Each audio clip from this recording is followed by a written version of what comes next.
অসুস্থ থাকলে বোঝা যায় যে সুস্থতা আল্লাহর কত দান। হ্যালো এভরিওয়ান, আসসালামু আলাইকুম। সবাই কেমন আছেন? আশা করি সবাই ভালো আছেন। আমি আল্লাহর রহমতে ভালো আছি। তো আপনাদের দিদা আপু একটু অসুস্থ, আজকে দুদিন ধরে জ্বর ঠান্ডা, মানে কণ্ঠ দিয়ে কথা বলতে পারতেছি না, কণ্ঠ একটু অন্যরকম হয়ে গেছে।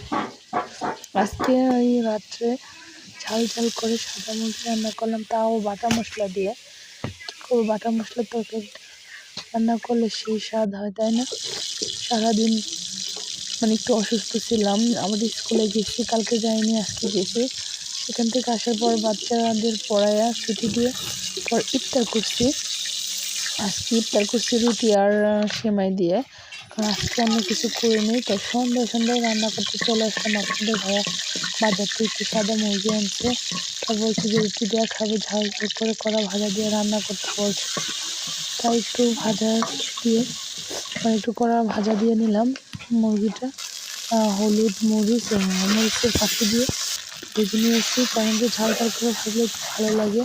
তাই যে শিলপাটায় মশলা বেটে তা দিয়ে তরকারিটা রান্না করতেছি। দেখেন যে তরকারিটা কষাই নিতেছি, কারণ একটু বেশি কষাইলে তরকারিটা একটু স্বাদটা ভালো হয়। তরকারির স্বাদ কি কষানোর ভেতর, আর যদি হয় বাটা মশলা, তো কেমন হয় বলেন আপনারা? বাটা মশলার তরকারি আমি কালার সুন্দর, ঝাল ঝাল হলে সাদা মুরগিটা খেতে একটু ভালো লাগে। করব তাই রাত্রে অসুস্থ শরীর নিয়ে রান্না করতেছি। দেখেন আমার কণ্ঠটা কীরকম বয়ে গেছে, কণ্ঠ দিয়ে কথা বলতে পারতেছি না ক্লিয়ারলি, কথা আসতেছে না।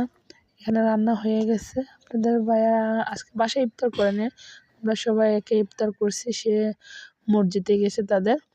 তা রান্না করার শেষে ইফতার তো আগেই করছি, তো এখন রুটি দিয়ে এই যে দেখেন তরকারিটা কি আমি কালার লাল লাল হয়েছে, দেখি খেয়ে কি অবস্থা।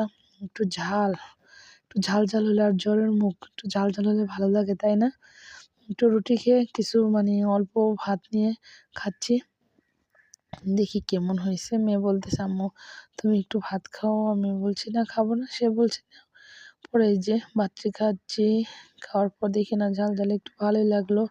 জ্বরের মুখে খেতে অনেক সুস্বাদু হয়। এদিকে আমার মেয়েরা আমার জন্য লেগ পিস রেখে দিয়েছে, তার বাবাকে দিয়েছিল, সে খায়নি। আর জয়া আবার সবসময় লেগ পিস খাওয়া পছন্দ করে, একটাও খাইছে আর একটা আমার জন্য রেখে দিছে। আর কি, এই দুনিয়ার মানুষ অনেক স্বার্থপর, জানেন না?